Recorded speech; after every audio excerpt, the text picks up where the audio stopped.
What is up everyone, it's Punkshu here with Battle Axe Theater, and today I wanted to talk to you a little bit about Project Gorgon and some tips that'll get you started in a game that can blow your mind when you initially get started with it.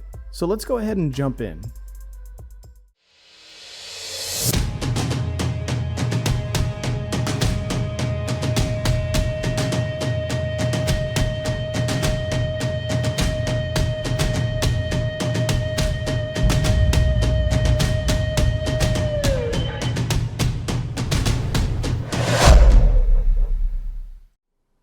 So your first time loading in the Project Gorgon, you're going to be put into an island and you're not really going to be given too much direction other than eat some food and kill some enemies. That's about all that you're going to get in terms of what to do. So the first tip that I have here for getting started with Project Gorgon is to explore.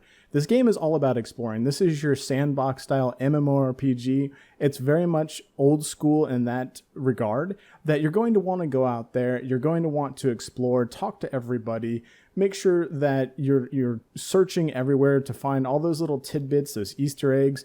That's the best thing you can do in this game because it is a sandbox MMORPG. Unlike newer MMOs that are theme park MMOs, this game is not going to hold your hand as you journey through the game. So I encourage you to get out there and explore and talk to everyone, see everything that you possibly can.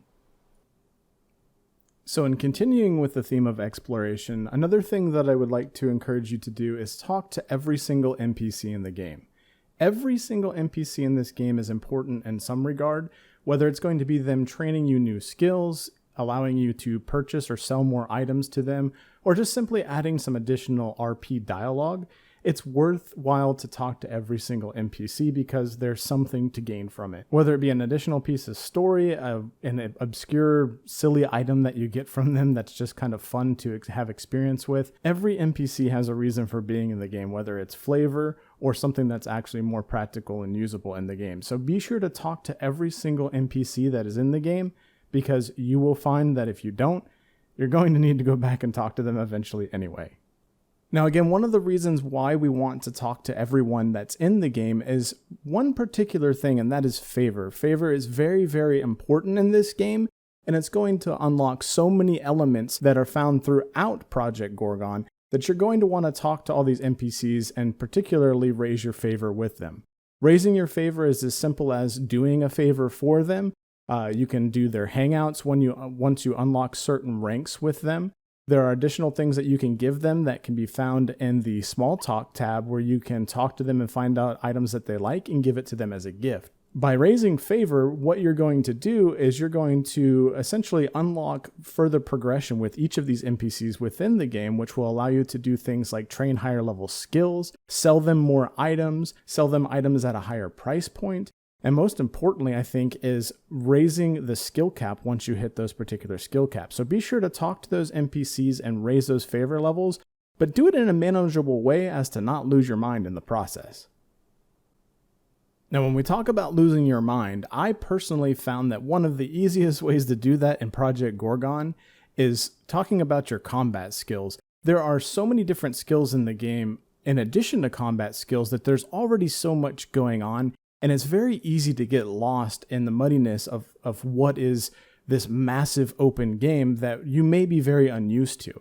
So one of the things after talking to individual community members that I did determine would help with this is to narrow down a particular skill set that you want to focus on and utilize that to get to a higher level, which in turn will allow you to use that combat skill later on to level other combat skills.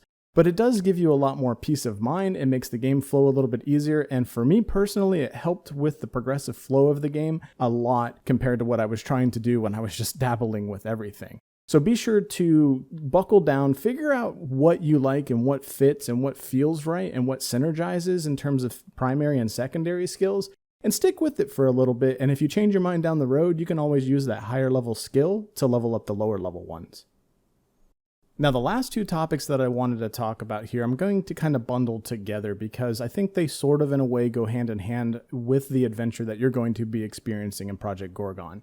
First of all, you're going to want to look into your zone flow. You're going to start off on the island and you're going to progress into other areas. Now, without giving any major spoilers, I will say that there are multiple options when you first get off the island in terms of where you want to level, and then there's a fairly straightforward progression path based off of that particular zone. But you're going to have all kinds of options to look into and to explore. So be sure to, go out there and explore, dabble with some things, try to take on some monsters that seem a little bit more powerful than you are. Which then leads me into my last topic here is death. And now death is one of those things where in most classic MMOs, there is a death penalty in the sense of losing experience and having to run back to your corpse and reclaim your items and things like that. While Project Gorgon does take some hints from that, it's really only applicable in hardcore mode. So don't be afraid to die, because dying is a particularly interesting thing in Project Gorgon. And again, without spoiling anything, I just want to encourage you to get out there and to try these things out, try out these new areas, find a zone flow that works for you, whether it be from the wiki or from asking around, and go out there and don't be afraid to die, because that's part of the fun of Project Gorgon.